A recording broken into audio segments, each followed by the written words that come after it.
क्षेत्र कोणतंही असो, थोडीफार रिस्क तर घ्यावीच लागते. फक्त ती रिस्क घेताना योग्य नियोजन असावं लागतं, अभ्यास करावा लागतो. तर ती घेतलेली रिस्क आपल्याला यश मिळवून देते आणि पुढचा मार्ग सुखकर करते. हिंगोलीच्या शेतकऱ्यानं अशीच एक रिस्क घेतली आणि त्याला यश मिळालंय. कोण होता तो शेतकरी आणि कोणती रिस्क त्याने घेतली आहे, काय आहे त्याच्या यशाचं गमक, पाहूया याविषयीचा सविस्तर रिपोर्ट.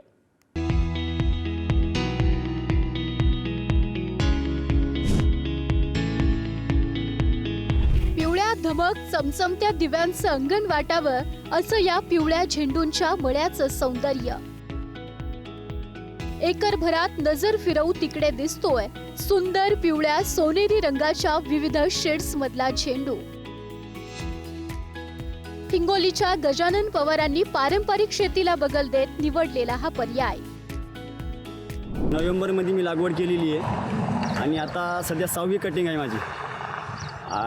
5 वर्ष झाली मी कंटिन्यू झेंडू लावतो, अष्टगंधा आणि पितांबरी. कारण की मला झेंडूने एवढी साथ दिलेली आहे आणि मी प्रत्येकाला एक आव्हान करतो की बा शेतकऱ्यांनी न खचून जाता असं जर काहीतरी थोडंफार फुलायची कोणती बी समजा पिकाची नवीन जर हे केलं आपण लागवण, तर आपण शेतकरी गळाटणारा माणूस कधीच नाही, वरी जाणार आहे. पण शेतकरी कसं आहे, सोयाबीन आणि ह्या 2 पिकं घेतो आणि तिच्यातच पूर्ण हे हेकून जातो. त्याच्यामुळे मी पूर्ण शेतकऱ्याला आव्हान करतो की बा तुम्ही न खचून जाता असं काहीतरी नवीन प्रयोग करून याची तुम्ही हे घ्या. जोखीम स्वीकारल्याशिवाय पुढे जाता येत नाही असं म्हणतात. गजानन पवार यांनी अगदी हेच कृतीत उतरवलंय.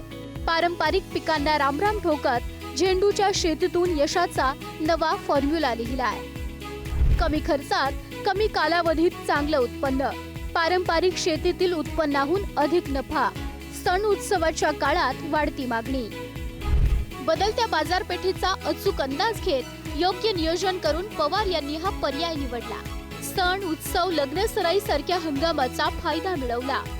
कसं बघा, एक शेतकऱ्याला जर सांगितलं समजा की बाबा हे 30 रुपये 20 रुपये विकला की ते म्हणतात 30 रुपये 20 रुपयामध्ये काय पुरायले. पण मी हिशोबाने सांगतो की 20 रुपये आणि 30 रुपये जरी माल गेला तरी बी एकदम 100% म्हणजे साधना होती. कारण की मला माहिती आहे याच्यामध्ये मी सरासरी 2 लाखापर्यंत उत्पन्न पाऊण एकरामध्ये काढू शकतो. आत्ता ही 6वी कटिंग आहे माझी. गजानन पवार यांचा हा प्रयत्न यशस्वी झाला.